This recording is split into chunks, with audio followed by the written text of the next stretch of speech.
There's hockey rumors, and then there's hockey reporting. An outlet in Slovakia had an interview with Tomas Tatar, who said the Penguins are one of the teams interested in him as a free agent. Good morning to you. Good Tuesday morning. I'm Dejan Kovacevic of DK Pittsburgh Sports. This is Daily Shot of Penguins. It comes your way bright and early every weekday. If you're into football and or baseball, I also offer daily shots of Steelers and Pirates where you found this. I like Tatar.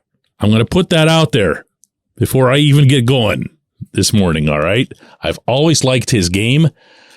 I've respected his 200-foot application, but more than anything, the guy's he's 20 goals in the bank. You can put him in almost any line, any situation, and he's going to get you his 20. He's done it from day one, going back to his time in Detroit. And this past season, with the Devils, appearing in all 82 games, he had 20 goals, 28 assists. And get this, a plus 41 rating. I'm going to repeat that for you.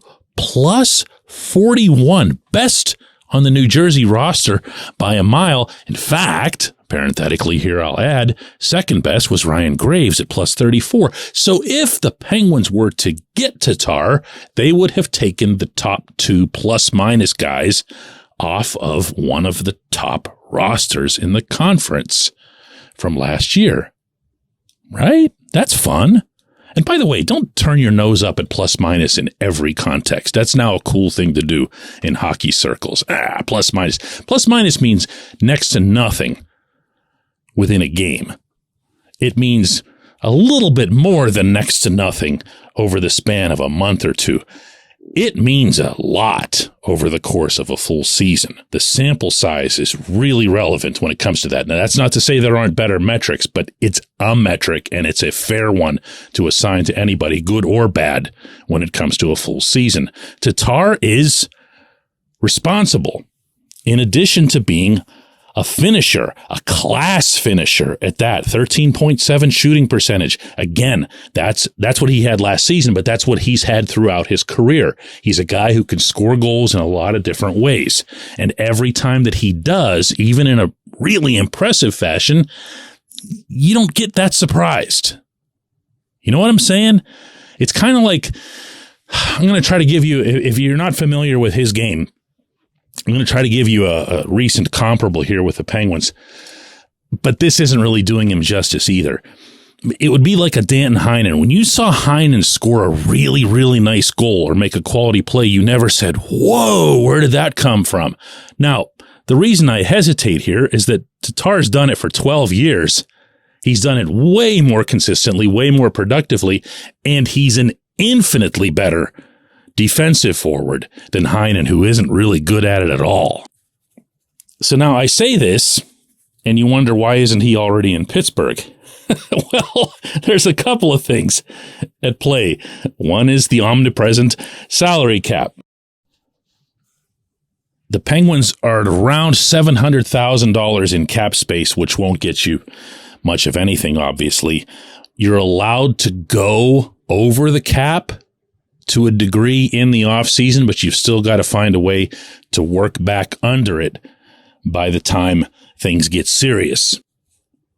And where this gets a little bit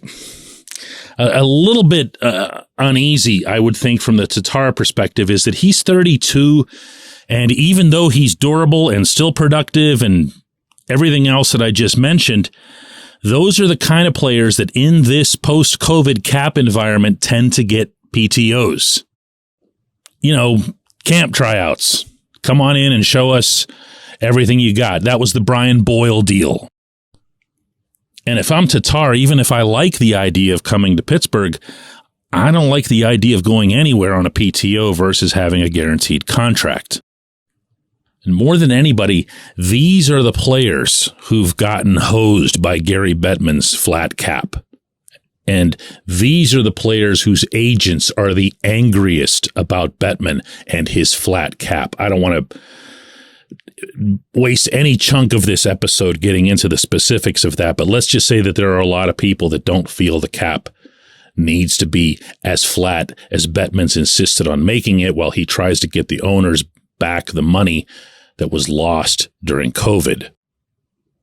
regardless, setting all of that aside, if I'm Kyle Dubas, I am very seriously considering this player and not on a PTO basis. This is the most attractive free agent out there who would be in any sort of affordable range. And Tatar fits the description that I was mentioning to you just late last week in talking about what types of players the Penguins still need to push them over. In fact, just on yesterday's show, I reiterated that one of the concerns is scoring depth.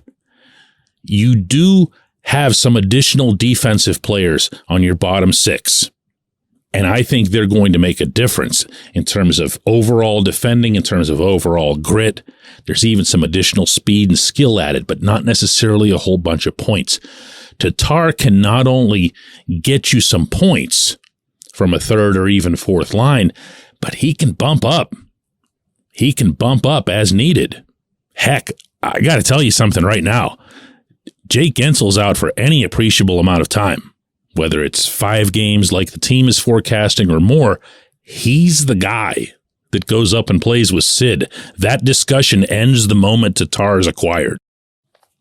So is it worthwhile hanging on and seeing if maybe a PTO will get it done? Maybe it'll take something else. I don't know. It's easy for me to say it's not my money, it's not my cap to manage.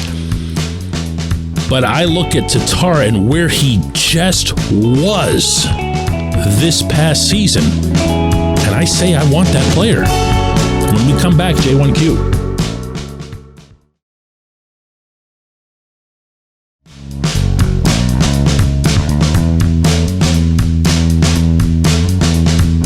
Today's J1Q comes from Steven, who asks, hey DK, why did you back off and essentially let Kyle Dubas off the hook for re-signing Tristan Jarry? After all, on your April 21 Daily Shot of Penguins, the title was, quote, enough of Tristan Jarry and all his odd issues and various collapses, end quote.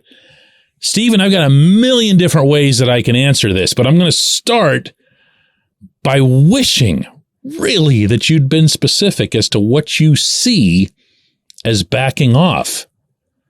Because the next expression of optimism that I have for Jarry's coming season will be the first just late last week on an episode, and then again yesterday. I spoke of how foreboding it is to forecast anything about this team because we don't know what we're going to get out of Jarry. We don't know what we're going to see. Not on the ice, not off the ice. I've applauded Dubas for addressing the goaltending behind Jarry in terms of finding not only guys who have experience in Alex Nedeljkovic and Magnus Hellberg, but who also are known as character guys who would be the type to make sure that Jarry gets sufficiently pushed to maintain his injury status and availability. But I've looked at the contract that Dubas signed Jarry to, and I was like, okay, I mean, there it is. That's what you've done. Let's see if it's worthwhile. I've also pointed out repeatedly that it's Mike Sullivan more than anybody who believes in Jarry. That doesn't mean he doesn't get infuriated by him at times. He really does. You're going to have to take my word on that one. But Sullivan happens to think that Jarry is one of the top handful of goaltenders in the league when he's healthy. So I've pointed that out, and I've pointed out that Dubas obviously could have done a whole heck of a lot better if he'd gone after Connor Hellebuck, which was another episode unto itself at one point this summer. And as I sit here right now, I have no idea what they're going to get out of Jarry, and neither do you. Neither does anybody else. So what would I be... what did I take back? That doesn't make sense to me. I think what happens sometimes in the commentary business, whether it's in spoken or written form, is someone will hear or read a specific episode or column that's in the moment and that states a certain sentiment about somebody, whether that's good or bad, and that will really, really resonate, apparently, like my April 21 show did with you. And if I go back to that April 21 show myself, that sentiment, and I'm saying this now, I'm the same guy, hasn't changed. I believe the Penguins would have been a much healthier franchise entering this coming winter with a different goaltender. Here's the thing. They're not doing that. Very clearly, they're not doing that. And I have some misgivings about that, and I have expressed those. But that's it. That's all I've got for you. That's all I've got. So feel free to clarify wherever it is that you think I backtracked or whatever it is, because I'm genuinely not aware of it. I appreciate the question. I really appreciate how much you listen to the show. Let's do another one of these tomorrow.